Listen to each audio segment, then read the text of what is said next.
The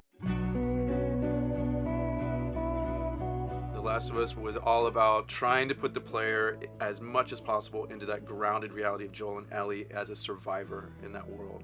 And we really constrained ourselves on design, art, etc. And then Uncharted coming back to it, it's like, oh man, cool, I can like jump. Like, I remember on Uncharted 2, we like kind of just started figuring out set pieces and how to get set pieces on the stick, so you're really playing through a collapsing building or a sliding platform or fighting a helicopter. And then, you know, moving on to The Last of Us, we were kind of really concerned with how do we take those set pieces, make it more intimate, but make them really parallel the story and the character arcs. And now coming back to Uncharted is like, okay, we can go epic again, we can go big, but we're really challenging ourselves, like, again, how do we mirror the character arcs? so we're taking what we've learned from Uncharted 2, evolved it to The Last of Us, and bringing it back, but we're still keeping that pacing in the roller coaster. But at the same time, it has to be driven by what's happening with the characters at that moment. I don't really have an option here. You know that.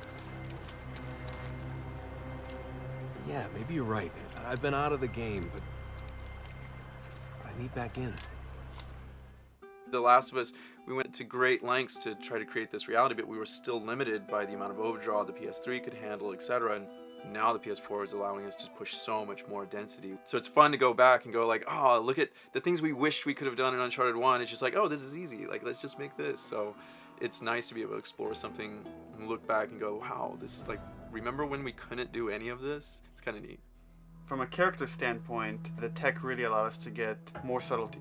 And you're seeing hints of that, you know, in the trailer, how much we could show pain or grimaces or, you know, it's a subtle touch, but like as he raises his eyebrows, you know, like the color of your skin changes as the blood flows away from that compression.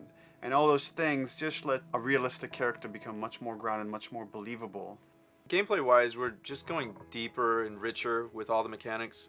It's still going to be a roller coaster ride. It's still going to have that pacing. We still want you on the edge of your seat, but at the same time, we want to make sure that you as players, I as a player, want to play this thing and feel invested. And we want to make sure we have that with the epic, with the pacing, with the characters that we're known for. And our motto on Uncharted 2 was always keep it core. No matter how big the set piece gets, keep it on the control stick, keep the core system. So taking that into Uncharted 4 is like, okay, knowing we want to keep it core, how do we expand Nate's core moveset? How do we build more systems that will give the player more options, more ways to kind of approach, whether it's exploration, traversal, or combat?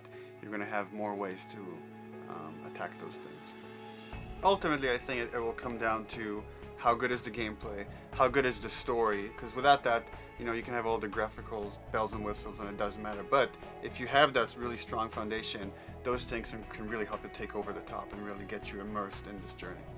From Uncharted 1 all the way through 4, each journey dovetails into the next. So we've taken that chronology and the storylines and the relationships and just kind of evolved them into this next journey. And you can see, got a little bit of gray feathering inside of his hair now. Got the crow's feet sort of around the eye, like I have.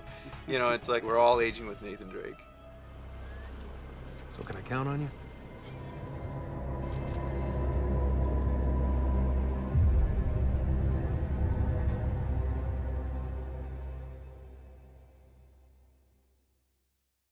PlayStation